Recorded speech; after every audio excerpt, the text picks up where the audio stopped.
Hello, guys, and welcome to episode 7. Today, we're going to talk about Crying in H Mart by Michelle Zauner. So, it's just our book review for the month of December. Sweet. Yeah. Okay. So, we're going to talk about 3 things we have been loving lately. Yes. You want to go first? Okay. So, 3 things I've been loving recently. I'll just keep it short and sweet. Basically, Japanese jazz music. I feel like I talk about music a lot, like every episode, but also like lo-fi beats. I've been listening to a lot of Japanese jazz music. I don't know. It's a fun vibe when I'm driving. It feels like a video game or something like that. The second thing is I just got a new film camera. It's a Nikon F2, and I just put my film in it, and I'm super excited to try it out. So I'm really been loving that. I've been playing around with it, and it's perfect. I got a pretty good steal for it on eBay, so really psyched about that. And the third thing is getting my nails done. Something I was just doing for self-care, kind of just to elevate me, is getting my nails done every month. So yeah, I got green nails this time. So yeah, those are my 3 things. They look really good. Thank you. Yours too, dude. We're like a Christmas little primary, or not primary colors. So she has green nails and I have red nails. So that's what she means. Yeah, yes. All right, what are your things? Instead of doing 3 of my favorite things lately, I'm going to just tell you my makeup routine.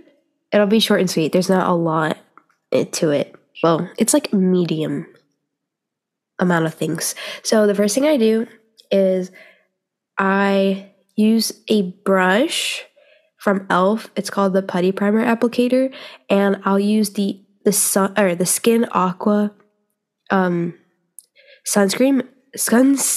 It's SPF 50, I believe, and I'll put that all over my face after I do like a thin layer of my moisturizer, and then I let that dry down. I put it around my ears, of course, down my neck, and then I use the e.l.f. Power Grip Primer, and I put that all over my face. And then I don't like waiting, so I'll get like a blow dryer and dry my face. So like it's like still sticky, but it's not gonna like tacky. Yeah.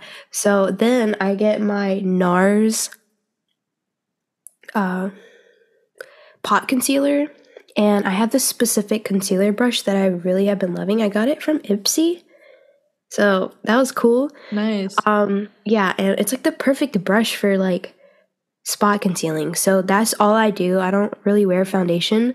I just use concealer, and I spot conceal the areas, and then I use like a buffer brush and buff it into my face. And then I use the Boy Brow by Glossier, but it's like I got it in like 2019, so what? 20, 21, 22. It's 3 years old. Yeah. And I ran out a long time ago, but I wasn't going to throw it away because it's like a free brush, like a mini brush. So all I did was I added like eyedroppers into the thing, and then I just shook it around, and it's like the pigment is really good. And after I do that, I let it set. And then I use a setting spray, and I use the Milani Make It Last. And that one's really good. I do want to try it makes it last. Yeah, perfect wording.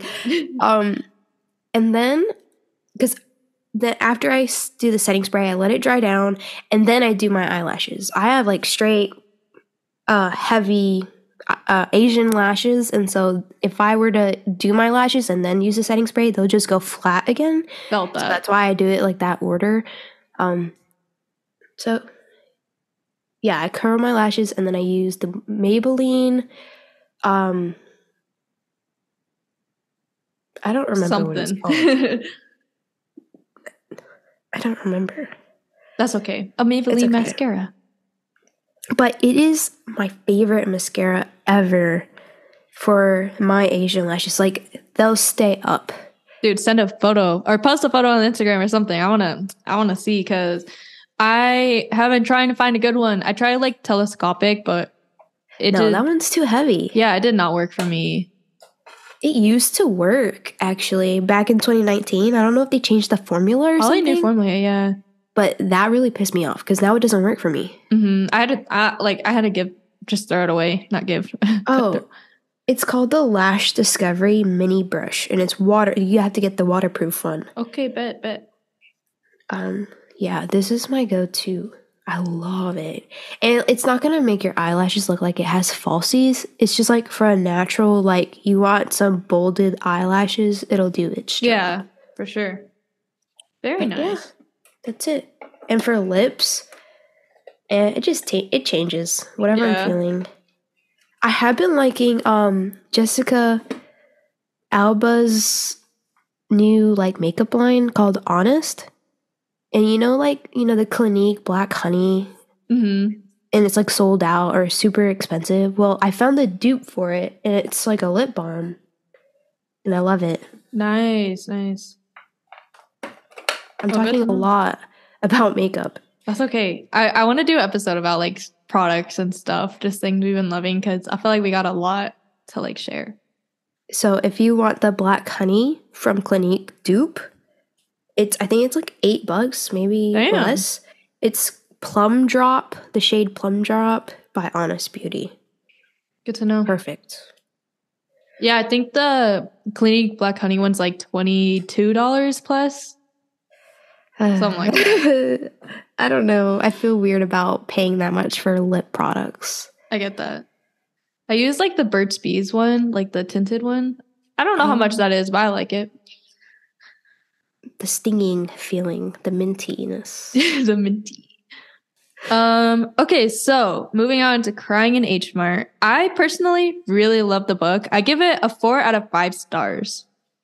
I feel like maybe I would have gave it 5 stars if I'm not dissing her writing at all, but I just feel like it lost me towards the end. I feel like we talked about that. It just kind of like fell off. Like I found it hard to get through the last couple chapters, but other than that, I really enjoyed overall the whole message, her story, all that. Okay, I would probably give this book a 3 out of 5 stars. But this is just like me. I'm not saying, nobody go read this book. It's just my experience. I don't know why, but it took me like 2.5 weeks to read this book. I think, I'm not going to say like, oh, I didn't like it. It wasn't about that. It was just, it took me a really long time to get into the book. That's understandable. And it really resonates with me too, you know what I'm saying? Like there's literally so many things that relate to me within this book, and I was like, oh my god, I totally understand what she's talking about. Yeah. But like at the same time, like I don't know why, I don't know. That's okay. Yeah, no, it's not for everybody. I mean, I feel like we should definitely get something out of the way. Like I love Michelle Zauner. Her band, Japanese Breakfast, oh my god, obsessed. Like been listening to them a lot recently while we've been reading this. So I feel like when I heard like she wrote a book, I was super excited to read it because I'm like, oh, I've been a big fan. I want to see like what she had to write. So yeah, I feel like similar to like I love the story. I feel like a lot of things resonated with me, but I just felt like it was missing a really good like intriguing factor like towards the end and the beginning. Like the middle I really enjoyed, but yeah, it was hard to like really finish it off, and just I don't know. Maybe it's just a writing style.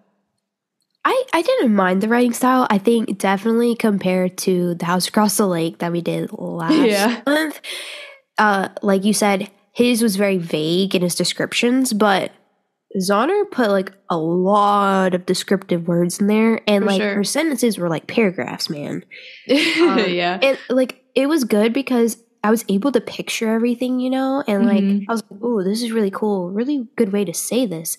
But it was just very extensive towards the end. Like it was like there was already an ending, and I guess she was like getting over everything in a way, like moving on with her life. But it was like she was extending it too much. I get that for sure. Yeah, too far out. And I was like, I think you could have ended the book a little bit shorter. That's understandable. Yeah, 100%. I feel like I can see that. Like some things were drawn out that didn't need to be, but you know, it is her memoir, so I understand like she can do what she want to do. But like, yeah, as a reader, I feel like the similar, like there's some things I'm like, okay, we already established that, like I'm good, like like let's go. Yeah, it's not like a book it's not like a fictional book that like, ooh, I can't get enough of this story. I want more. It's not that kind of book. So I was like, when is this gonna end? That's yeah. Also, I feel like we should say, if you don't know what Crying in H Mart is, it is a memoir written by Michelle Zauner, and she grew up as a Korean American girl in the United States. She lost her mother, and she basically highlights her pain of not looking like everybody else, missing moments of visiting Korea, and her relationship with her family, most prominently her mother. Well said. Should we get our like life put into this for like perspective reasons? Oh, for sure. Yeah, yeah. Okay. I'll go first then. Yeah. So, I was born in South Korea in Wonju, and we moved around here and there in Korea, but I grew up there till I was almost 13, and then I moved to the States. So I went to Korean elementary school, kindergarten, daycares, hagwons, if you know what that is. That's like, it's like piano lessons or art lessons or dancing lessons, kind of like that kind of thing, or even like tutoring stuff. And I went to that. I did Taekwondo for like 7 years. A lot of Korean culture has been implemented into my life. That was until like I had to leave. I lost a lot of the language. I'm not fluent anymore. I can understand what people say. I can read and write it. I even have a Korean hairstylist now, but I'm not even Korean is what I'm trying to say basically. I'm half Thai and half American. So that's some perspective for you. Yeah, for sure. I feel like I'm definitely different from Joe, but I am fully Korean, but I was adopted when I was younger. So I was born in South Korea in Incheon, and I was adopted when I was a baby. So I didn't get to experience the culture, the language. And I felt like that's always been a big part of my identity that I've missed. And I can't really blame anybody for it. It's just something that I never got to experience because I grew up in a very white family. So it's been tough. I feel like also me and Joe grew up in a southern town, and being Asian woman, that was tough. So we definitely had a lot to deal. And much like Michelle Zauner in her book, she grew up in a kind of small town in Oregon where she was like one of the only people of color, really. So I feel like, or Asian Americans. So I feel like we definitely got that feeling and understanding from the book. So I feel like maybe that's why those ideas resonate with us. I'm not saying if you're Asian American or Asian you need to read this book, but I feel like it would be a really good read for anybody who's experienced things like that. It doesn't matter the race or your gender, nothing. I feel like it's eye-opening and really informative about how people experience the world differently than just, say, your average Joe. Oh wait, no, not you. You know what I'm saying, like Joe, like I get what you're saying. Okay, like Johnny Appleseed. That was a good way to put it. Anybody could read it For sure.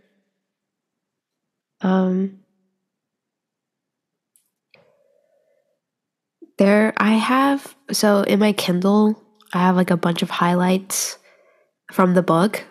I think like a total of 38 highlights.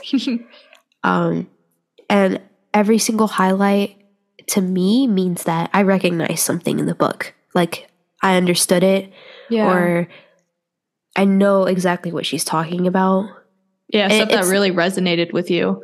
Yeah, and not necessarily cancer. I haven't dealt with that in my family or myself or anybody close to me. So that's something I want to get in, put in place for you guys to understand. Like, I don't understand that kind of stuff. I feel like there's some things that we do align with and some things that we don't. But I feel like her story is just really eye-opening to see kind of that like relationship with her mother. It wasn't always the best, but now that she has passed, she's learned so much from it. And I feel like all of us can kind of take that in a way. Like there's always ups and downs with relationships. And even though it might not be exactly like hers, it's something that we can kind of see and then maybe not take things for granted and be like, go hug your mom a little longer, go tell her you miss her, you love her, that type of thing, Yeah. And being in a different country from like your mother's native tongue, I feel like it's so frustrating for Zauner because after her mother had passed, like she barely knew how to speak it. She could just say like simple phrases, like Yeah. not a 1-year-old, like a first grader or something. Yeah. Not being able to communicate with your relatives and your extended family, that's gotta be taking a huge toll on your life For sure. and your mental health. Like, I can't even connect with my family. Mm-hmm. You could, and she did. It was just a lot of work and frustration, and I don't think it helped her situation. Yeah, for sure. Like, it just made her like even more sad. I think something, like she couldn't connect on that level, but something I did like that she brought to light was all the Korean food and kind of how that impacted her relationships with people and her mother and stuff like that. Because she talked about a lot of Korean food and made me hungry the whole That book. is true. What would you say is your favorite? Honestly, I don't even know if she talked about kimbap, but I just had some the other day. She did, I think. Okay, yeah. Yeah, she did. But she said something about making it for her daughter, Zauner. Oh, yeah. So, I don't know. That's just an easy little meal, similar to, obviously, sushi. So, I would say I have, like, 2 favorites, bibimbap and kimchi jjigae. The kimchi stew. Yeah. And bibimbap, like, the bowl with the egg and the gochu. Mm-hmm. Gochujang. No, for sure. I feel like even though I guess people would refer me as a banana but it's like still I can't help. I still love Korean food and Korean culture. Like, I mean because I am. Yeah, I understand like if people are not that ethnicity and they have found like an enjoyment in certain food or culture or whatever. I think there's a difference between appreciating something and then like appropriating something. Yeah, absolutely. Mm-hmm. And you just have to do the research on it because every culture like came from nothing and then became something, right? It took a lot of work and a lot of ancestral background. It just doesn't make sense to make something that's not yours. It's like stealing. It's like copywriting. It's like pirating. It's literally illegal. Pirating is illegal, not that appropriating is illegal, but yeah. No, I get what you're saying. Yeah. I feel like there's a huge difference and being able to respect other cultures, that's important because everybody should get to experience good food, good people, good laughs, all that stuff. But yeah, don't overstep it, I would say.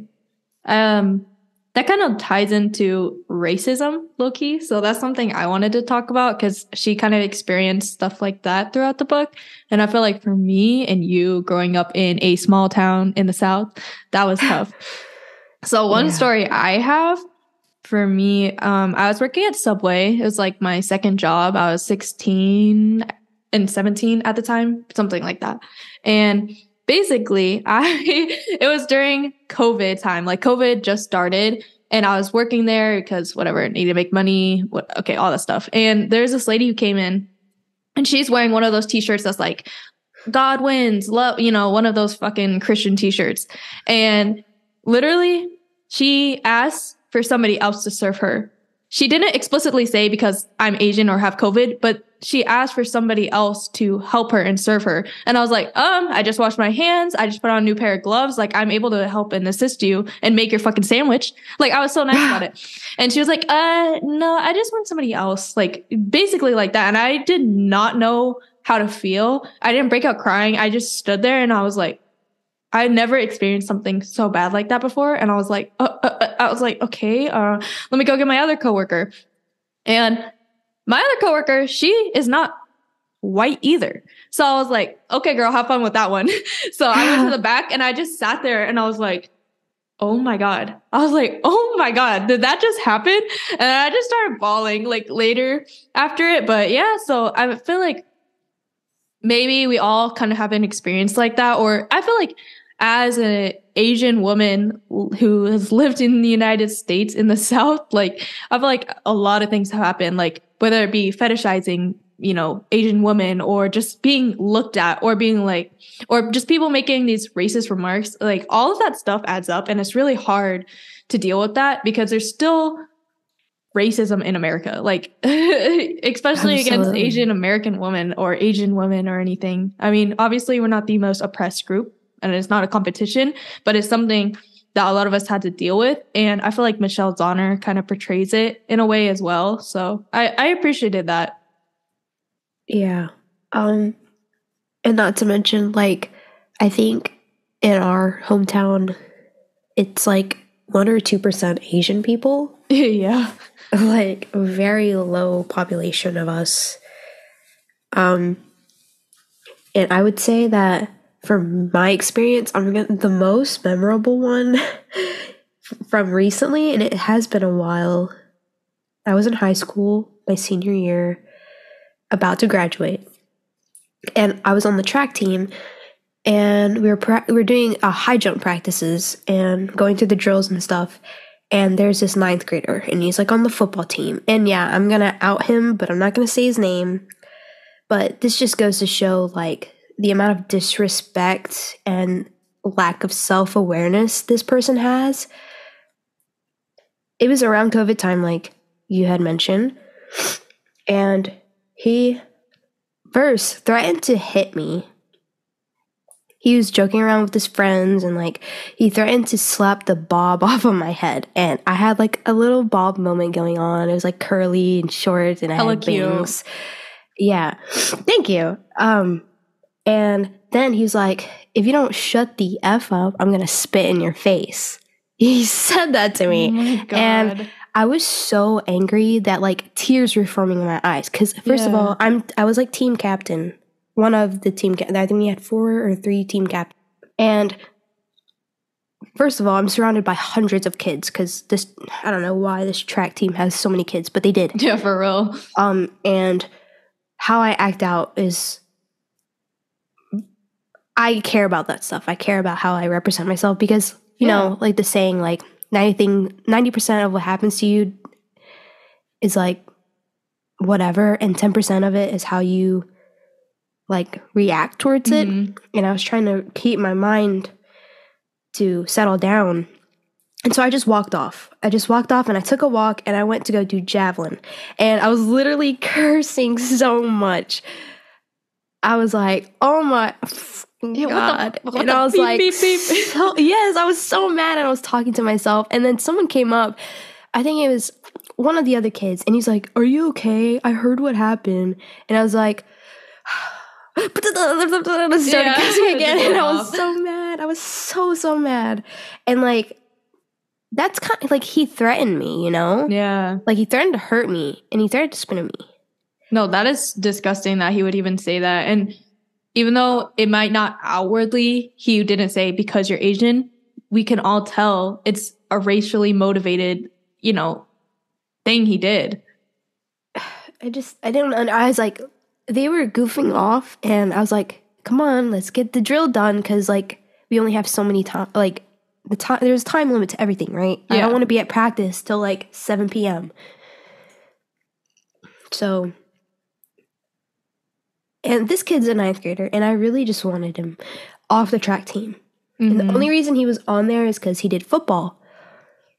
And like that's one thing that really pissed me off is like the school is like, if you're on like a certain team, like, oh yeah, you're on this team, good enough, you can definitely do track.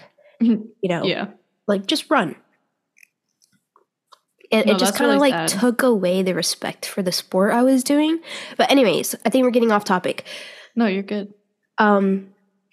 Yeah, growing up with a lot of hatred and bullying, it's like it's making you feel like you don't belong somewhere. And I feel like Zauner definitely felt that, like, oh, I don't fit this stereotypical beautifulness, which is like white, blonde hair, blue eyes. Yeah. And then I feel like she also found it hard to find her identity within like the Korean culture because she didn't speak it and like connecting with her family. So she was kind of in that middle line, however you want to say Middle it. ground, Like, yeah. yeah, in between both groups, and just it was hard to find her identity. And I feel like for a lot of us, it can be hard to find our identity within a certain group because we don't get to pick where we live really when we're young or growing up. We don't get to pick things that Right. we learn, we're just young. We don't even get to be picked to be born. Yeah, for real. Is there anything else you want to talk about? Yeah, I mean, more about the book. I feel like it was kind of plainly written, but in a beautiful way because it kind of felt like, kind of like you mentioned in the beginning, like it makes you almost feel like the main character and relates to her even more due to how it was written, and it's kind of like hauntingly beautiful in a way too. And I feel like kind of what I got from the book was just as humans, we take a lot of moments and things for granted until it's gone, So that's just kind of like really what I got out of it.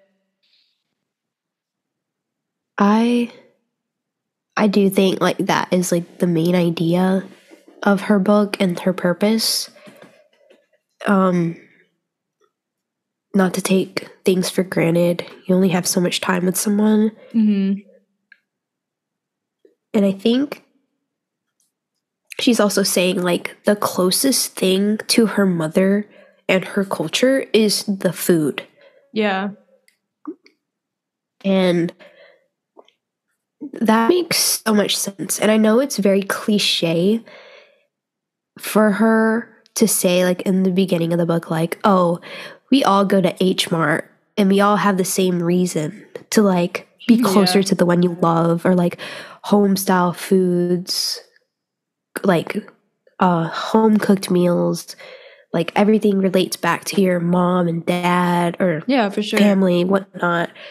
And, like, it's so true, though. Like, if you're sick and your mom made you, like, some type of porridge, like, like, oh, I miss that or something like that, And for me, for sure.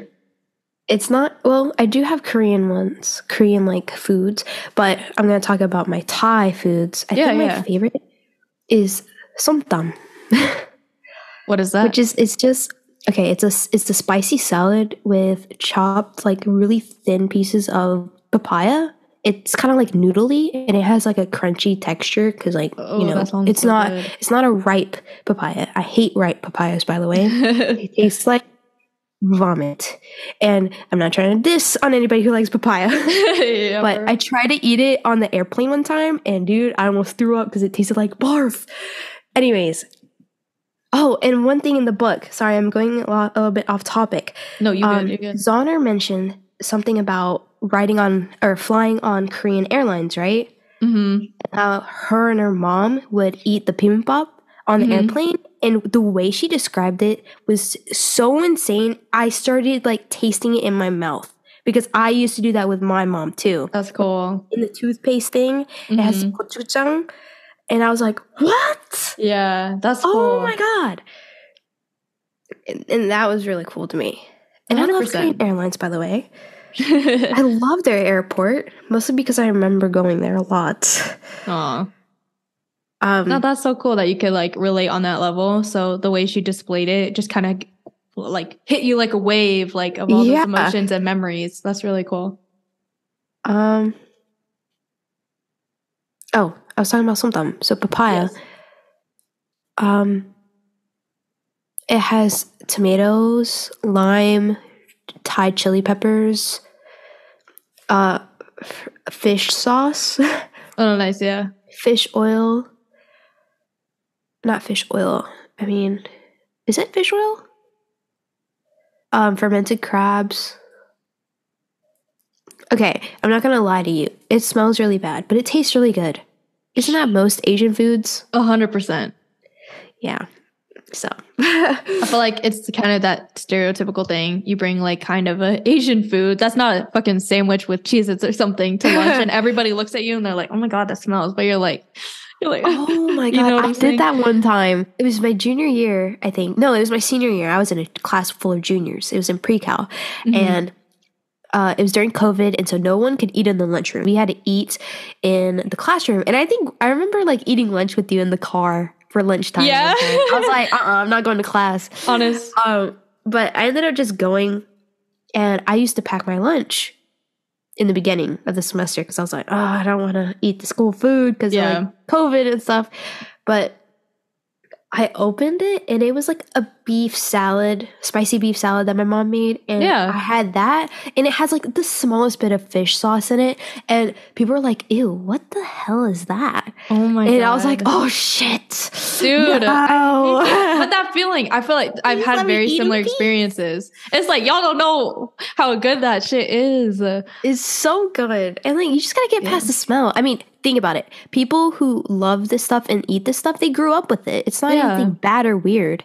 Exactly. I'm sorry you just didn't get the chance or the opportunity to have this amazing delicacy of Asian food. For sure.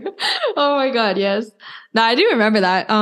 Because I worked out a great schedule where I barely had to go to lunch, and I only had 2 classes at high school for my senior year, and then I graduated early. So I remember like I'd be like, okay, I'm in the parking lot, and then you just come and we just like eat in the car and then go inside together.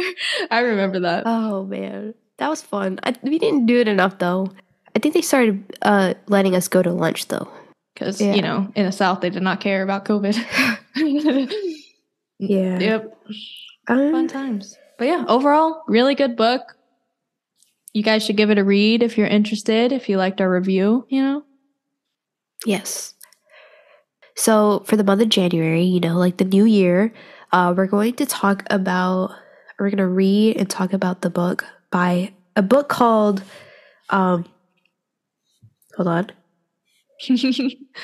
I want to get it right. The Obstacle is the Way, The Timeless Art of Turning Trials into Triumph by Ryan Holiday. Yes. To sum it up, the book is about using the obstacles that are in your way, and instead of making it like a burden, like an excuse, you turn it into something better. For sure. So somebody who listened to the podcast, one of Joe's coworkers, actually recommended this book. So if you guys have any recommendations for February going on, let us know, because we really like to read what you guys want us to, you know, what you guys want to listen to type of thing.